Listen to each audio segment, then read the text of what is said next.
Dress code isn't just a list of clothes we cannot wear. It is also a list that has many negative impacts on our lives without even noticing. Most schools have different dress codes, but they're very common throughout the United States. Dress codes are considered the best manner to protect schools, staff members, and students. Either if it's a good or a bad thing, it still must be strictly followed. Some schools are more strict than others. For example, private schools, in which students have to wear uniforms. Today, I'm inviting you to open your mind and support my movement of adjusting nationwide dress code rules. Adjusting doesn't mean getting rid of it, but it means making some changes to enjoy education a little bit more.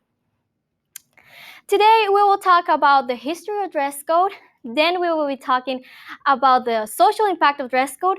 And finally, we'll be talking about the cultural impact of dress code.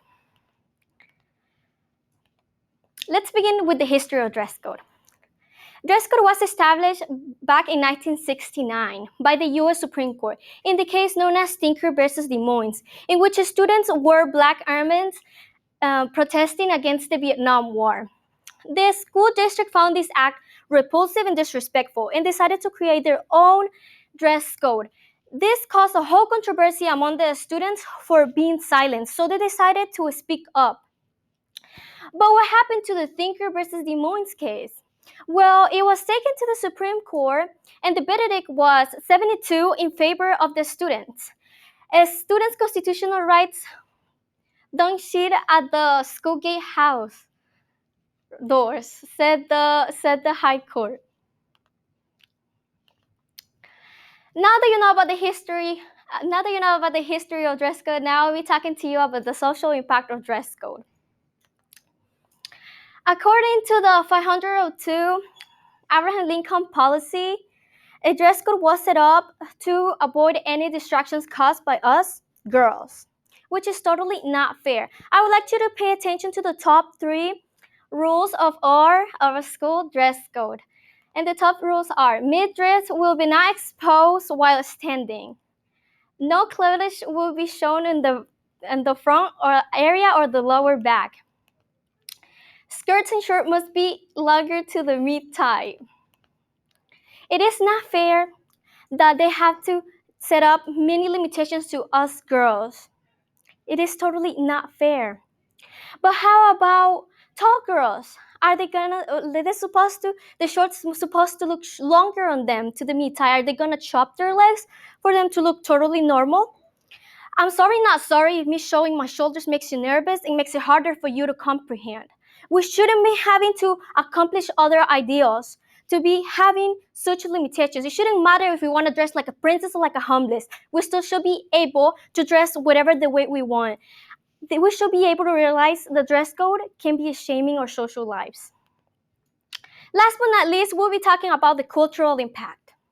According to the CBS News,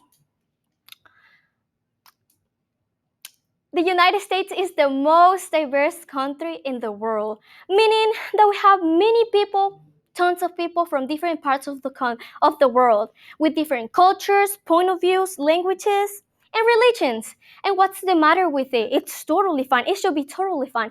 People who come from other countries decided to come to the US to live a life more freely, not to just come to a school and set up limitations for their life. And that's not only it, classmates. Dress code also applies to sports and athletes. Especially those that are most affected the most are those athletes the boys who wrestle. For example, Native Americans and African Americans. We know the Native Americans have a really long appreciation for their hairs, and most of them don't really cut them. Or the African American boys who have braids and twists, but they must have really short hair and must be shaved. So I would like you to please take a moment and watch my video that I selected for you to see that my point is really making that I would really like to make a change, and you to see the reality that is not only going on in a school dress code, like applying on our classmates and a school, it is also applying at the moment that we play any sports.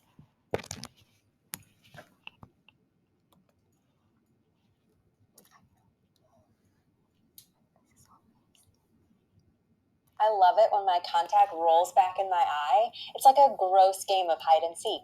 With 20%. The crowd at Wednesday's wrestling match watched Andrew Johnson's dreadlocks drop to the ground.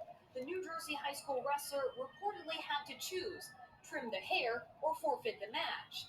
A decision handed down by referee Alan Maloney, who said the athlete's hair length and headgear broke the rules. Johnson won the match, but response was swift, some calling the haircut a case of racism. Wrong, flat out wrong. It's very disrespectful, and it's discrimination. Social media quickly lit up as well. Civil rights activist Sean King called it disgusting and heartbreaking. The governor of New Jersey wrote, "No student should have to needlessly choose between his or her identity and playing sports."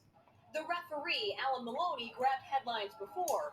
In 2016, the Courier Post reported he was accused of using a racial slur against another referee at a private gathering. Maloney later apologized. Wrestling champion and Olympic gold medalist Jordan Burroughs shared his response to Johnson's ordeal.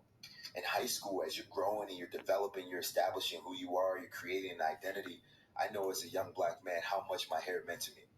Buena Regional High School administrators issued a statement saying the assigned referee will no longer be permitted to officiate any more school sporting events for its athletes.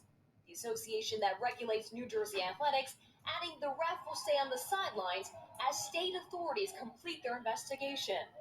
Kathy Park, NBC News. Hey, NBC News fans, thanks for checking out our YouTube channel. Subscribe.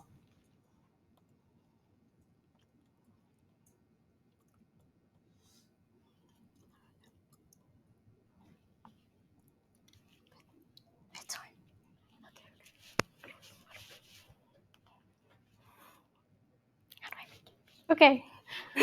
Okay. Well, I hope that helped to help you to show my point of view. Well, let's recap of what we learned today. Today I talked to you about the history of dress code.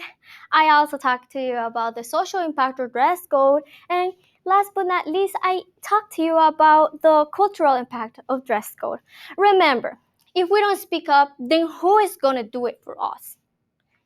The decision, it's on your hands.